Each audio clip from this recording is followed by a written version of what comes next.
தங்களுடன் தான் கூட்டணி அமைக்க வேண்டும் என தேமுதிகவின் வங்கிக் கணக்குகளை முடக்கி பாஜக அச்சுறுத்தியதாக தேமுதிக பொதுச் செயலாளர் பிரேமலதா விஜயகாந்த் குற்றம் சாட்டியுள்ளார்.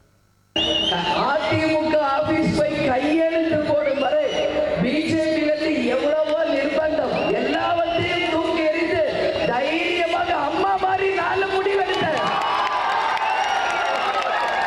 இந்த முறை இந்த கூட்டணி அதிமுகவுடன் தான், இதில் எந்த விதமான மாற்று கருத்துமே கிடையாது என்று உறுதியாக மக்களுக்காக, இந்த மக்களுக்காக, தொகுதிக்காக நான் முடிவெடுத்தேன். எத்தனையோ நிர்பந்தங்கள் உங்ககிட்ட சொல்றதுக்கு என்ன, எங்களுடைய பேங்க் அக்கவுண்ட் எல்லாம் கூட ஃப்ரீஸ் பண்ணாங்க, பயமுறுத்துனாங்க. எந்த பணங்காட்டு நரி